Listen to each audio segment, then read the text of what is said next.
All right. Well, let's talk about RMDs. I have done blog posts about RMDs. There is one called Don't Fear the Reaper on the blog. I wrote it in 2018. And a lot of people have this bizarre fear of required minimum distributions. Okay. Under current law, starting at age 72, you must start taking money out of your IRA. Okay. And tax deferred accounts. The government lets you defer those taxes for a long time, but they eventually want you to pay them. And so that's what a required minimum distribution is. There is no law that you must spend the money, but you must take it out of the account and pay taxes on it. Okay. And so you don't have to do that on a Roth IRA. Interestingly enough, though, you do have to do it on a Roth 401k. So if you don't want to be taking RMDs on a Roth 401k, make sure you roll it into a Roth IRA before you turn 72. But there's lots of cool things you can do with RMDs. For example, this is the best way to give to charity after age 72. They're called qualified charitable distributions. And any money you take out of that IRA and give directly to a charity counts toward your RMD. So it's a great way to give it, especially if you're now taking the standard deduction because you don't make as much money. It's a great way to still basically be able to use pre-tax money to do your charitable contributions. And so that's a really cool thing you can do with RMDs. But for the most part, RMDs are just something that you have to do each year. And so typically it's usually best to wait till late in the year to take them out, especially if you don't want the money. And then that money benefits from that tax protected growth and that asset protection throughout the whole year. Just make sure you don't forget, because the penalty for not taking out a required minimum distribution is huge. It's 50% of the amount you should have taken out. And so you do not want to miss this one. You definitely want to get your RMDs out of the account when you are required to take them out. So how much is an RMD? Well, here's the good news. It's usually about as much as you should be taking out to spend, right? You've heard of the 4% rule, 4% a year adjusted upward for inflation each year is how much you can take out of your retirement portfolio and probably have it last throughout a 30-year retirement.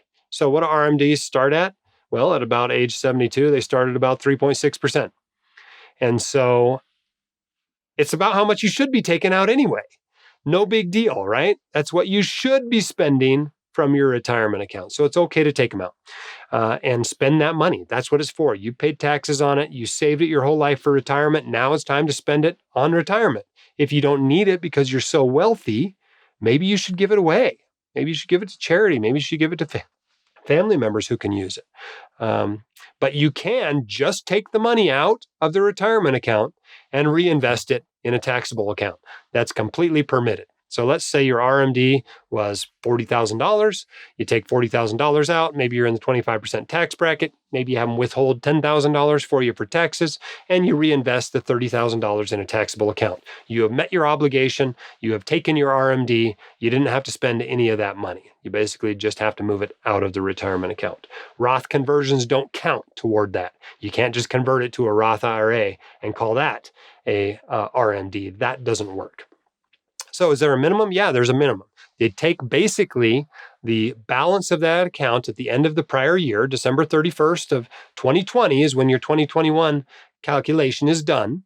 And they multiply it by that percentage. And the percentage goes up as you get older, right? It's about 4% around in your early 70s. By the time you're 90, it's like 11%.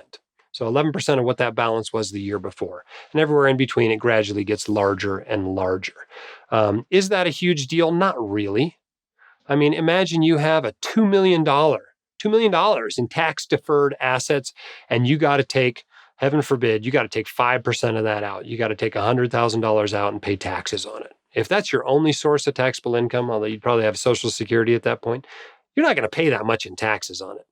You're going to pay a whole lot less than you probably saved putting it in as an attending physician. So you really have to have a very large IRA to truly have a required minimum distribution problem. And by problem, I mean you're paying a higher tax rate on it than you saved when you put the money in. You've got to be a real super saver.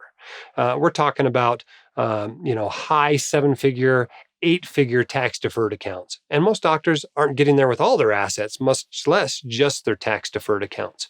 If you're one of them, then what you ought to be thinking about is more Roth contributions, more Roth conversions, okay, both during your working years and particularly between the time you retire and when you have to start taking RMDs. Those are prime years. And when you start taking Social Security too, if you delay that to age 70, those are prime years to do Roth conversions in relatively low brackets to minimize that RMD problem. But what are the tax implications of RMDs? It's ordinary income.